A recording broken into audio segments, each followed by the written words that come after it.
আইটেলের মতো ব্র্যান্ডগুলো low budget সেগমেন্টে অসাধারণ সব ফিচার্স দিয়ে বাংলাদেশে লঞ্চ করে দিল তাদের আরও একটি স্মার্টফোন আইটেল P55।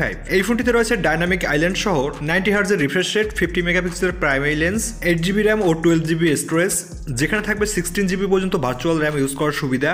এছাড়াও এই সিরিজে মোট 3টি স্মার্টফোন লঞ্চ করে itel P55, P55 plus O P55T।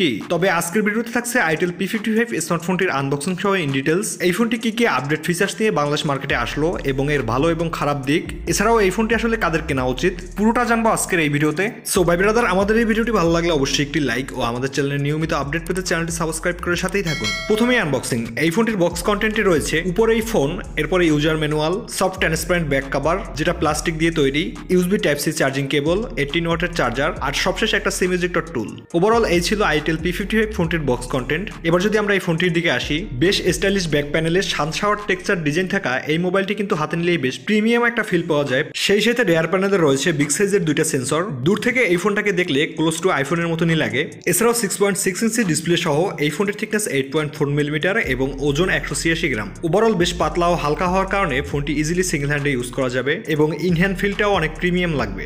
Ports and button. এই ফোনটির নিচের দিকে থাকছে 3.5mm headphone jack, primary microphone, USB type C port, volume speaker.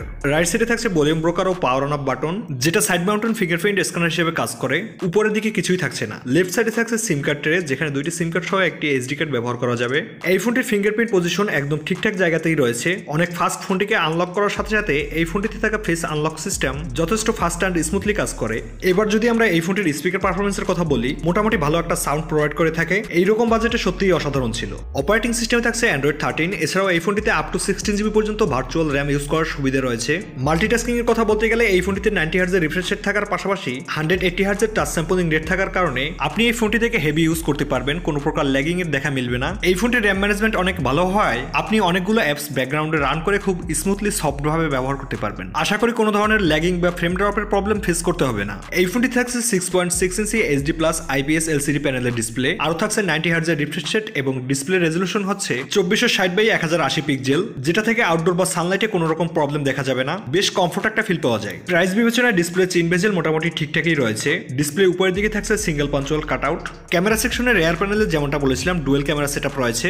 Primary shooter 50 মেগাপিক্সেলের 1.6 অ্যাপারচার, এরপর একটি সেন্সর যেটা এআই লেন্স। রেয়ার প্যানেল থেকে ছবি তোলার সময় অবজেক্ট মোটামুটি ভালোভাবেই ফোকাস করে। ছবির details, colour tone, proper light কন্ডিশনে ছবি তুললে ভালোভাবেই ধরে রাখতে পারছিল। চলুন তাহলে দেখে আসা যাক এই ফোনটির কিছু পিকচার স্যাম্পল।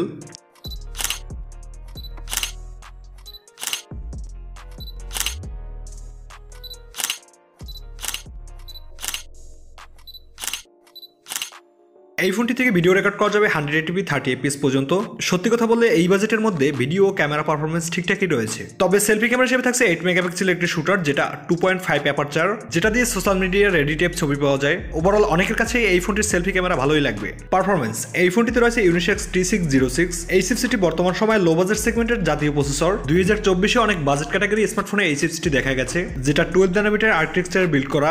এই ফোনটির অন্তত স্কোর ছিল 2,30,000-এর কাছাকাছি ও বেজমার্ক স্কোর সিঙ্গেললি 421 ও মাল্টি করে 1350। এই ফোনটি থেকে PUBG গেমটা খেলার সময় মিডিয়াম এইচডি গ্রাফিক্সে মোটামুটি একটা পারফরমেন্স থাকবে, তবে সব থেকে বেটার হবে ব্যালেন্স গ্রাফিক্সে। ওভারঅল গেমিং পারফরমেন্সের কথা বলতে গেলে ব্যালেন্স গ্রাফিক্সে বেশ স্মুথ একটা পারফরমেন্স পাওয়া যায়। ব্যাটারি ও চার্জার। এই ফোনটিতে ব্যবহার করা হয়েছে 5000 mAh এর একটি ব্যাটারি, সাথে দেওয়া হয়েছে 18 ওয়াটের চার্জার, যেটা দিয়ে এই ফোনটিকে মাত্র 1 ঘন্টা 20 মিনিটের মধ্যে ফুল চার্জ করা যায়। এই ফোনটি থেকে একজন মিনিমাম ইউজার 1.5 দিনের মতন ব্যাটারি ব্যাকআপ পাবেন। আর যারা মিডিয়াম গেমার রয়েছেন, মানে এই স্ক্রিন অন টাইম 5 থেকে 6 ঘন্টার মতন অনায়াসেই ব্যাটারি ব্যাকআপ পেয়ে যাবে। তবে যারা প্রফেশনাল গেমার রয়েছেন তাদের জন্য এই ফোনটি নাকে নাই ভালো। কানেক্টিভিটি। এই ফোনটিতে থাকছে ডুয়েল ব্যান্ডসের ওয়াইফাই নেটওয়ার্ক, 4G, ব্লুটুথ 5.0।